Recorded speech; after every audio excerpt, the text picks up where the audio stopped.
Great conference. I know. Thank you. I'm really excited to be on stage here with you. You're like same back. One of my heroes. Like as a programmer, JavaScript is like a language that really revolutionized how we do application development, how we build. It's the foundation of the web. And I often think of Web3 really just being the web, just part of the bigger web. Yeah, me too. That's how the web grows, by evolution. So we think the Web3 browser should be the gateway to 1 billion crypto users.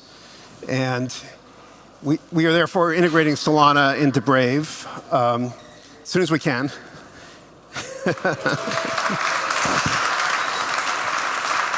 And here's the cool thing. This is like an evolutionary path.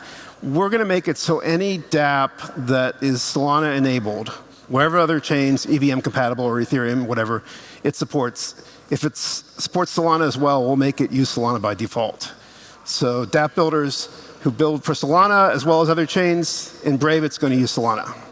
And that's going to just help, I think, pull all the dApps onto Solana. Super exciting. You like? Yeah, it's wonderful, yeah. Let's see, what else? What do we like about Solana? We like NFT games. We like DeFi a lot. We want to make it easy for users to earn and get yield without having to be super expert or do a lot of complex operations. So we're going to work on building that probably in the first half of next year into the wallet so that you can just kind of robo-earn, robo-yield. And we want NFT galleries and NFT transactions to be super slick. I was inspired by the Jules Orbach's talk earlier today and the demo earlier here with NFTs. There were several of them, actually. It's all good. We want as many NFT marketplaces integrated as we can, so that's on the agenda. And yeah, Radium is there, of course. Radium's still yielding good. The thing that we do now with Basic Attention Token tends to have to settle on Ethereum, and it's going to cost you gas. And there are, our valued settlement partners like Gemini, Uphold, Bitflyer in Japan. But once we're on Solana, I suspect that BAT, which is already reflected through Wormhole, proxy through Wormhole, might just find it's better to settle on Solana. What do you think? Yeah, for sure. Absolutely. I'm giving you the softballs here. And we really do want to get this out to all users. We think, whether you're, having a hard time in some part of the world where it's hard to get banks to let you save or borrow, or you're beyond banks, like a lot of us are or want to be, Solana is the way to do it. And I mentioned auto earn already. I got ahead of myself, but I think this is going to be huge. It takes some skill. You got to make sure if you get on the wrong side of yield farming, you go somewhere where the grass is greener. But we'll make it as automatic and easy as possible, and it's just so much better on Solana. I'm making you blush. And yeah, the dApp ecosystem is growing, but if we do this Solana default on multi-chain dApps, I think we'll just pull every dApp that's really popular over that Brave users want, and I hope that's going to be every dApp. So here's more NFT marketplaces. There are lots of cool projects in crypto, so we're not doing only Solana. We have obviously Ethereum. We're going to do Bitcoin in the new wallet. It's coming up fast. It's in the Brave Nightly builds. And we might do other chains, but I think it's important to pick a chain as default. This is a lesson we learned the hard way with search engines, because when you make a search engine the default, first of all, you can get paid if you can get a deal. Not always true. And really, the user expects to just type keywords into the address bar and search. We want the wallet to have a fast, good default, and that's Solana. So enough said. And we're bringing it to mobile, too. This is important. I think a lot of fragmentation has occurred due to how wallets are split across mobile and desktop. We're seeing some good mobile first or mobile also wallets. We want to do it mobile and desktop, feature parity, evolve at the same time. And we're happy to do that with Solana as partner. So the last bit of news is the BAT system is a triangular system that involves privacy-preserving ads. And users opt into it to get 70% of the gross revenue. What we've built so far has a part of our BAT ad system requiring us to verify things to be the trusted third party, which is a security hole.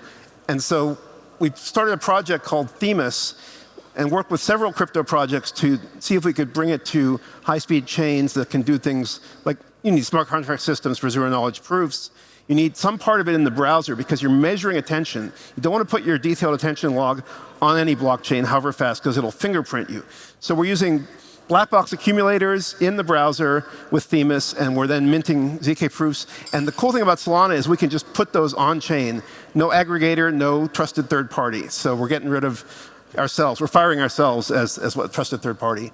And that's something we're excited about. And that's awesome. That was feels like 2 years of research, right? Like yeah. it took quite a while to get to that design. And now it's going fast. I think now we've got good working relations with Solana, and we can crank out the Rust code because we love Rust. Because I was executive sponsor of Rust at Mozilla, so I have a tear in my eye to see my little babies all grown up. And Amazon's hired a bunch of the Rust core team. It's okay. They need jobs. But yeah, we want BAT to be fast, low fee, DeFi base pair, and for ads on Solana. So Brave and Solana are doing a new crypto and ad system, and it's going to be awesome. Thanks. That's awesome.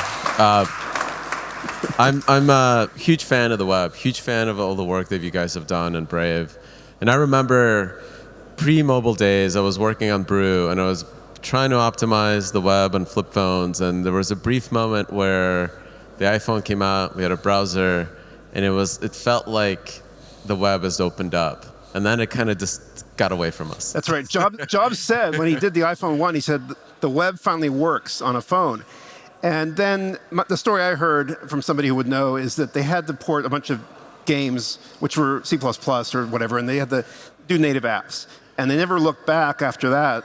But I think the web can always catch up and should catch up. And Web3, if you have this sort of evolutionary path with dApps and dApp triggers from web pages, then you just evolve into it.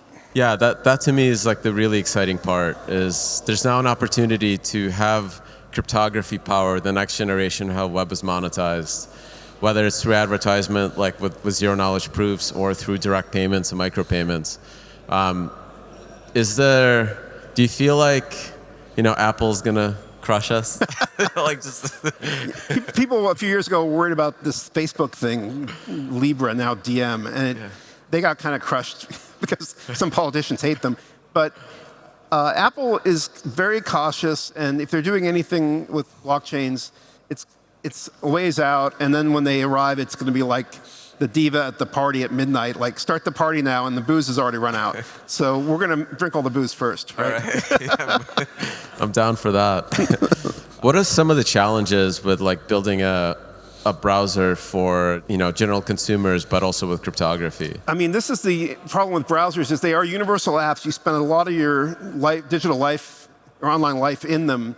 And so if you make the crypto stuff be this sort of expert-only area, or it's kind of scary, like I use wallet apps, I use hardware, like Ledger hardware wallets, but it's a little bit scary because you feel like did I forget my PIN, or did I have to reset it and do the word list? And there's some anxiety and fear of loss. We want to make crypto be positive sum. That's why the robo-earn is important to us. Just like with BAT private ads, you could get 70% of the revenue. So you're always kind of building up your assets as well as spending or sending them.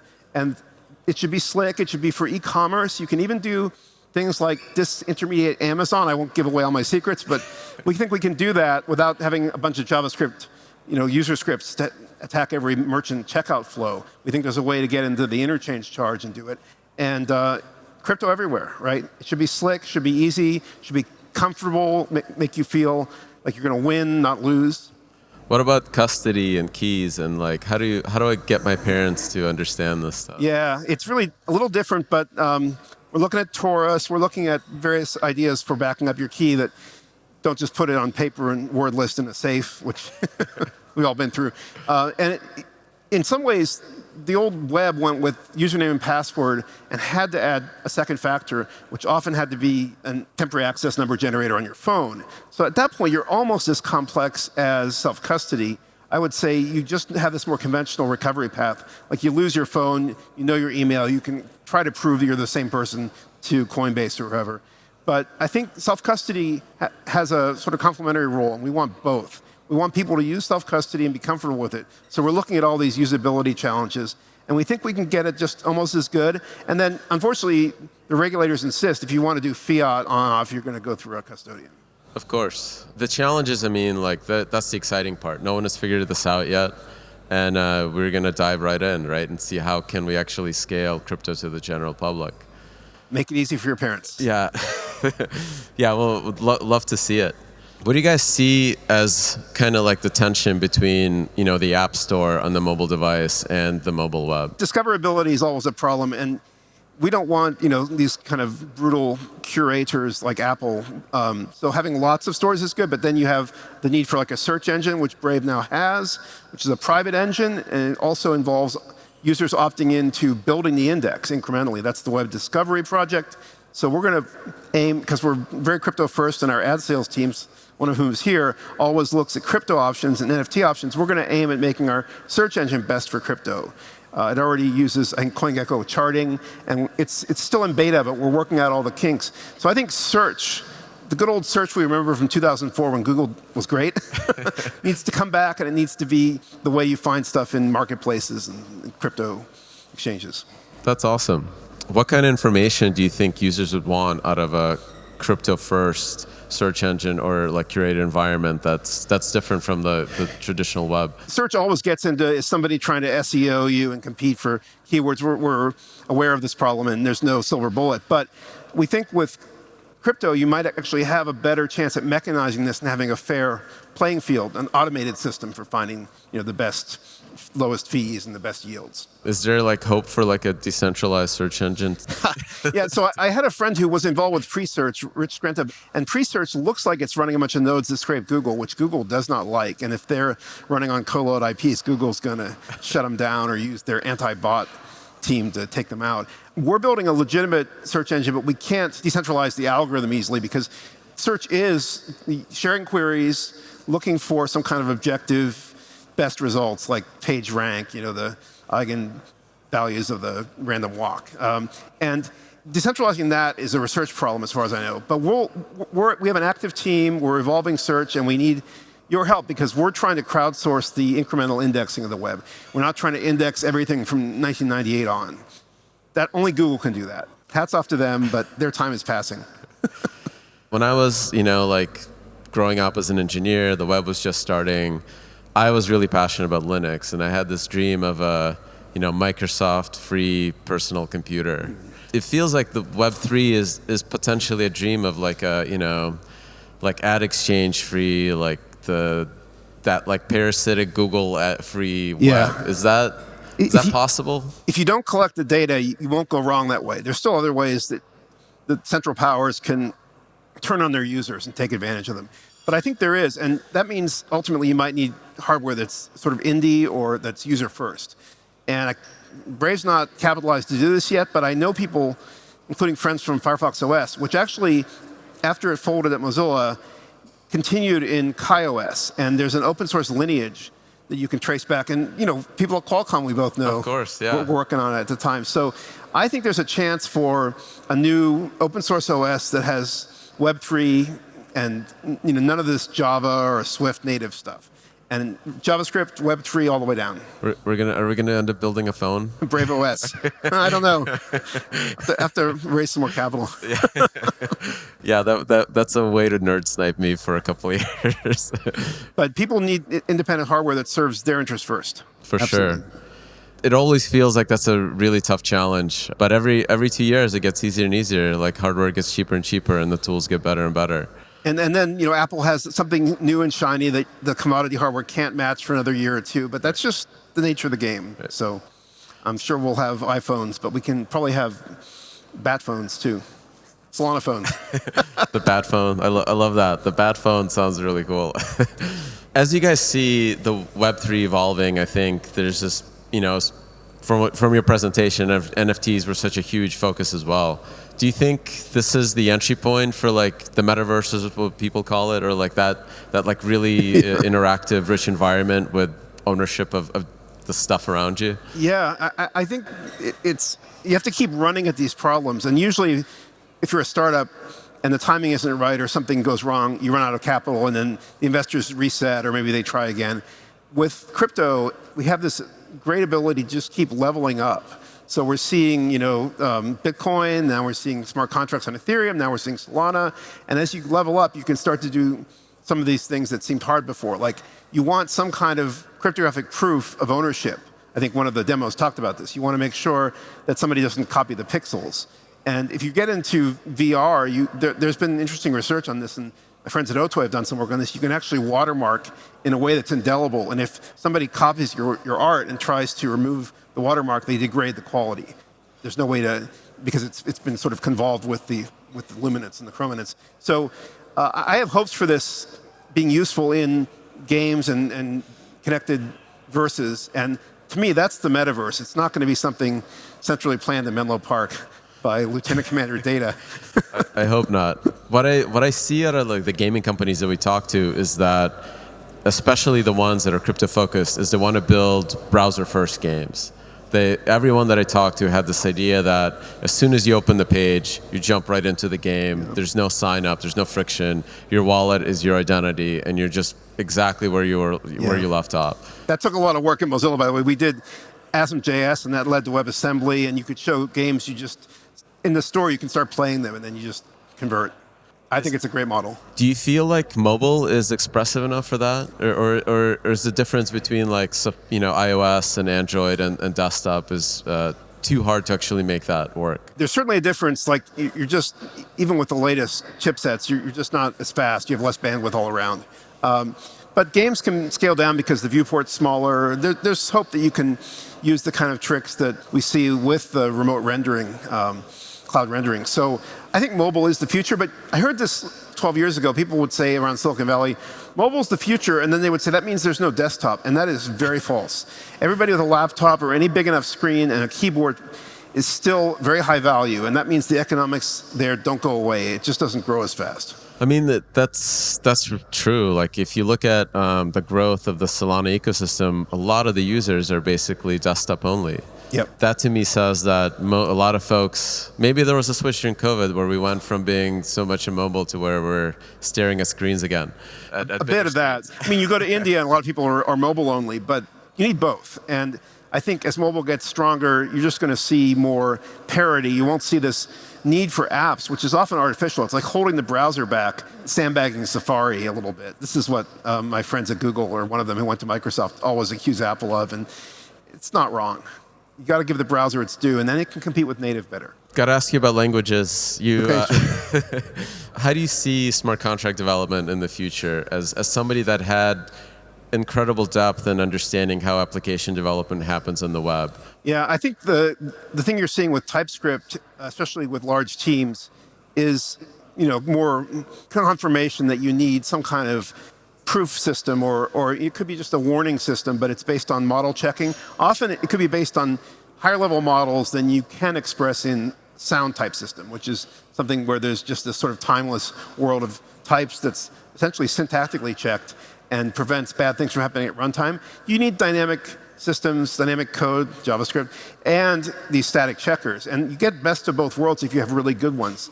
So I remember at Mozilla, we were investing in model checkers for C++ because it's memory unsafe. And you could build these higher level checks that knew about sort of security properties you wanted to enforce. And I think this is what you're seeing with smart contracts. I was talking to somebody I met at a hotel bar about this because it's still a very fruitful area that's had good research in sort of computer science, programming language theory, and it hasn't always been brought to the programming masses like it should. There were companies like Dawson Angler's Coverity and others like that. The compilers themselves grew the ability to do plugins for static analysis. And now LLVM is there. Do you think that smart contract development needs to have a high-level, kind of easy-to-use language environment, or can it kind of be driver code? Yeah, exactly. Driver code in the era of C was the worst code in the kernel, right? Driver code with Rust is a little bit less frightening. In fact, a friend of mine who was at Microsoft at the time went to Mozilla and has his own startup now, did at Microsoft a checker for driver C code, which he could skirt the halting problem and kind of statically reason about it and say, this is garbage driver code, send it back to the vendor.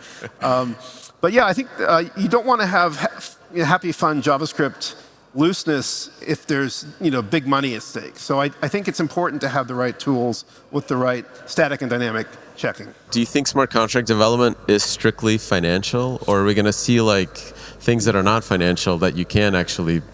You'll see things that are not obviously financial, but they'll turn into reputation in a game or gifting, and those tend to matter too. So you still don't want too many dynamic errors. So I'm still a fan. I talked about this in my chapter in Coders.org. I'm still a fan of static, even if it's on sounds, semi-static checking. What do you guys see as like the opportunity for us to grow crypto to 100 million users, like actual signers? Yeah, I'd like to get Brave to that scale in a year or two. It depends on everybody here and others. It also, I hate to say it, depends on the nation states of the world not, doing something adversarial. But I think given the state of the world, not a great state, but there will always be options to do things with crypto. The internet routes around censorship, right? And that's true in the Web 2 and the Web 3 worlds. And it's true with blockchains. You still have, concerns. Do you have to fork to undo the censorship? But at least you have options. Do you think, like, what kind of applications do you envision will actually drive that growth, I think at first it's going to be people using crypto for payments and for DeFi. And, some leading edge of that user base will be getting more sophisticated and doing other things. But just having, things like gift cards, where we often find that they're useless points, even if we can use them or Congress passed a law that they don't expire, we still just don't use them.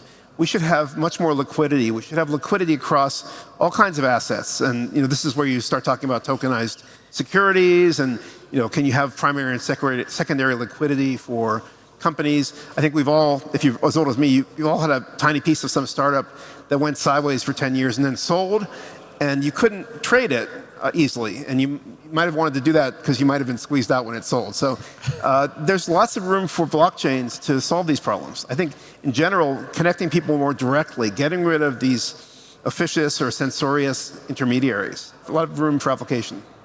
In this, new evolution of the web, I often describe crypto as a fully connected network, as opposed to like a social graph like on Facebook. Yes. Do you think that's true? Like, do you think we're going to enter a stage where I am effectively, with my cryptographic signatures, I'm in this true global peer-to-peer environment? I hope so. I think that's, I showed at Web Summit last week, I showed the slide with the correct diagram, which is more like a mesh for decentralized, and the incorrect one, which sometimes is called decentralized, which is really distributed, but it's mostly tree structured, or if it's a graph, it has a dominating spanning tree. That's Google, that's Amazon, right? So with projects like Helium, with WebRTC making it so you can sort of make connections into the endpoint instead of only out. In the old days, in the 90s, we could only make TCP connections out from the browser.